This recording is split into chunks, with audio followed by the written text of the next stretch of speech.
All right, 1967. This is Monday video number 2 from chapter 8. We're in 1967, throes of the Vietnam War, but the two things I'm going to talk to you about are two of the greatest events in rock history. Oh, but before I do that, thank you. I had forgotten. Remember in the Friday, last Friday's bonus video that I showed? And you're like, no, I didn't watch it. Well, you should have, because you would have seen the fact that when I held up a piece of paper, you couldn't tell what I was pointing at because the paper was just whatever. Anyway, this is a little add on here. This is the Beatles when they occupied the top 5 of the chart. The week ending April 4th, 1964, as you recall, something no one else has ever done. This is a book that has the copies of music charts. I wanted to make sure you could see right there. Just that. Can't Buy Me Love, Twist and Shout, something else. She Loves You, I Want to Hold Your Hand, and Please Please Me. They were the top 5 for that week. Nobody's ever done it. There it is. Pretty cool. All right. Now, in this session, we're going to talk about the greatest vocalist in rock history, a woman named Aretha Franklin. And Aretha was named the greatest vocalist, actually, by Rolling Stone. But more importantly than that, she was named the greatest vocalist by Ken Grout. And that's all. She's great. She's just great.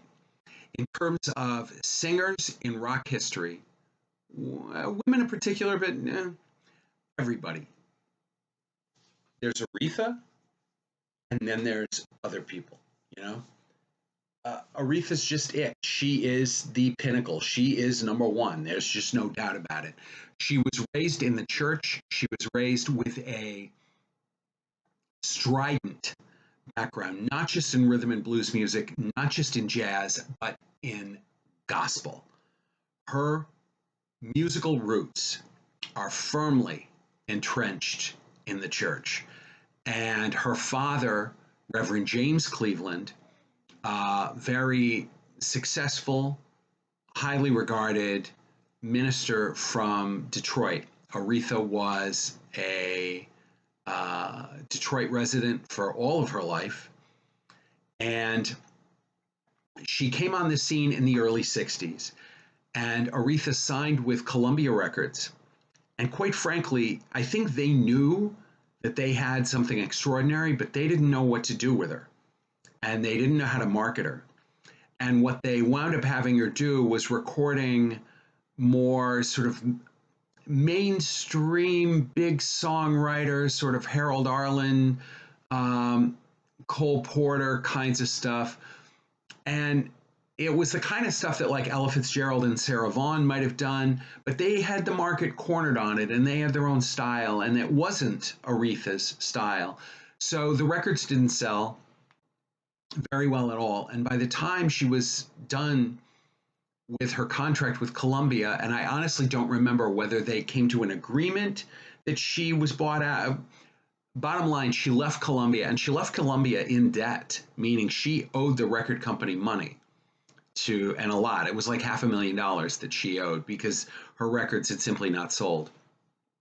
So she signed with Atlantic Records. Atlantic basically gave her carte blanche. They said, clearly you are an extraordinary talent. We're going to let you do what you do. In the studio, she wrote a song with her sister that she would record and they would put out as her first single. And it's called I Never Loved a Man the Way I Love You. And it's ridiculous. It's Aretha at her soulful, gospel-y, are you kidding me, best. And the song was a big hit on the pop chart. It was an enormous hit on the rhythm and blues chart. And it really demonstrated for everybody what kind of singer Aretha was. So please, if you only listen to one song this year, and what do you mean you're only listening to one song? But if you do only listen to one song, listen to I Never Loved a Man the Way I Love You, Aretha Franklin. Give it a spin. I'm going to listen right now.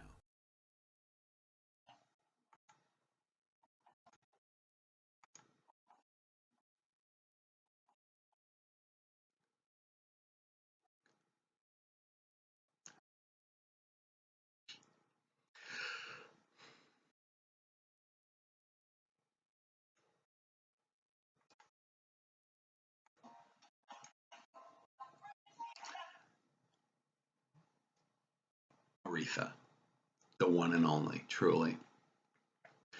Aretha's time in 1967 was amazing. She had half a dozen chart singles just back to back to back to back to back to back. She had more hit singles in 1967 on Atlantic than she had had in the years that she was with Columbia. She followed I Never Loved a Man the Way I Love You with her first, and believe it or not, only solo number one record on the pop charts ever. She came back to number one other time in a duet with George Michael called I Knew You Were Waiting for Me. It's a great song. But her only number one record on the pop chart came in 1967 with a song that Otis Redding, the late great, sitting on the dock of the bay guy, wrote, but Aretha took it and made it her own, and it's called Respect.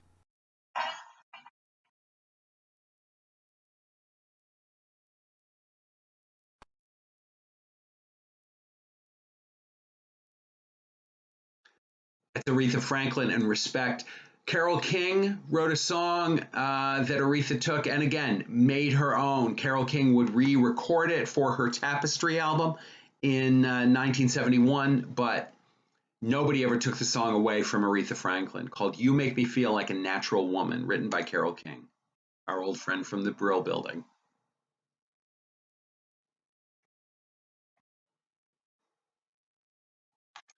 And another song of Aretha's from 67 that was a smash hit. And I picked these four, I Never Loved a Man, Respect, Natural Woman, and this one, Chain of Fools, because they really show four very different dynamics to Aretha Franklin's capacity. I Never Loved a Man the Way I Love You is pure gospel. It's pure blues. Respect is a great song. It's rhythm and bluesy, but it's a pop song the way that she does it. You Make Me Feel Like a Natural Woman is also a pop song, but it's a great, great, great ballad. And Chain of Fools is rhythm and blues, yes, but it is also pretty straight up rock and roll. This is Aretha, Chain of Fools, a number two smash from 67.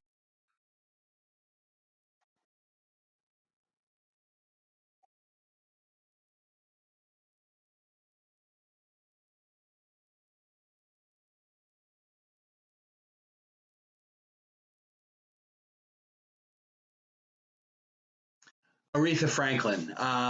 She passed away last year or the year before, last year, I believe, from liver cancer, but just extraordinary. Greatest vocalist in rock history, bar none, bar none. Aretha Franklin. The Beatles.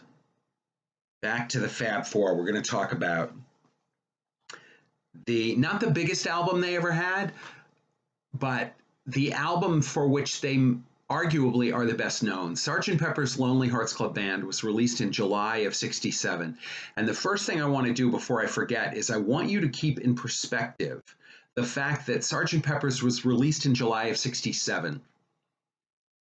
Revolver had been released in August of 66 and Rubber Soul in December of 65. So in the span of 19 months from December of 65 to July of 67, the Beatles released three of the greatest albums by anybody in rock history.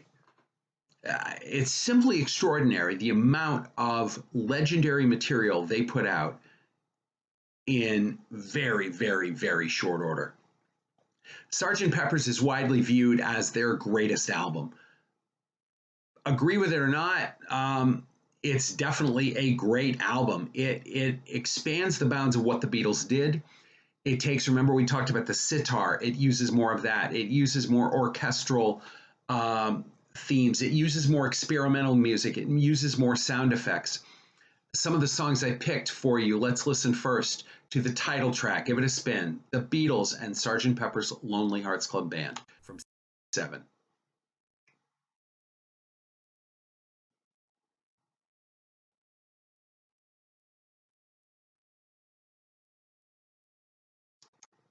Okay, great. Ringo Starr, they gave him another lead vocal. Remember, we heard him on Yellow Submarine. We also hear him on this track from Sgt. Pepper's, With a Little Help from My Friends.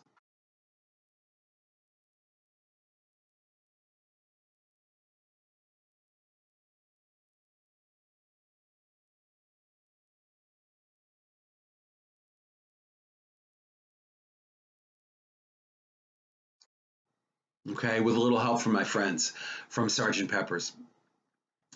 Lucy in the Sky with Diamonds, also on the album, and I have a whiteboard here somewhere. Lucy in the Sky with Diamonds, the big letters LSD, and the 60s was a time of conspiracy theories, so is 2020, for heaven's sake. But so the view that Lucy in the Sky with Diamonds actually represented LSD might have been a little bit of a stretch. And yet, in an interview in the 70s, John Lennon said, yeah, that's what it was. It was a song about drugs. We used Lucy in the Sky with Diamonds as code for LSD. And it was intended that you would uh, be on drugs when you listen to the song, and you would be able to see life and see the universe and see yourself and whatever else you were looking at. Anyway, let's give a listen. Lucy in the Sky with Diamonds, a great piece of psychedelic music from Sergeant Pepper's.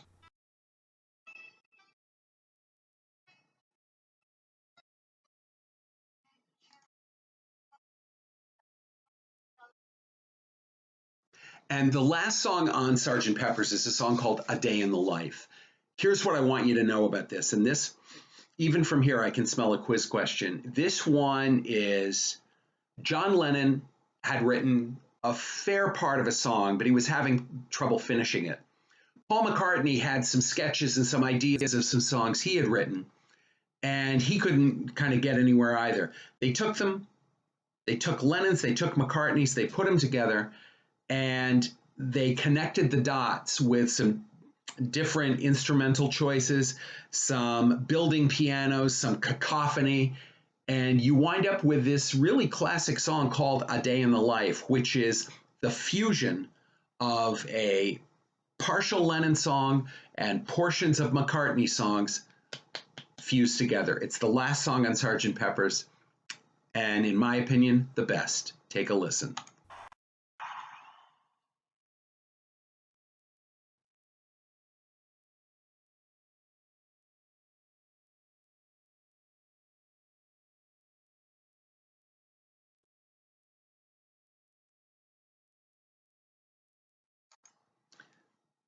This is one of those I wish we were in class listening to it together. It's a cool song. It's a cool song.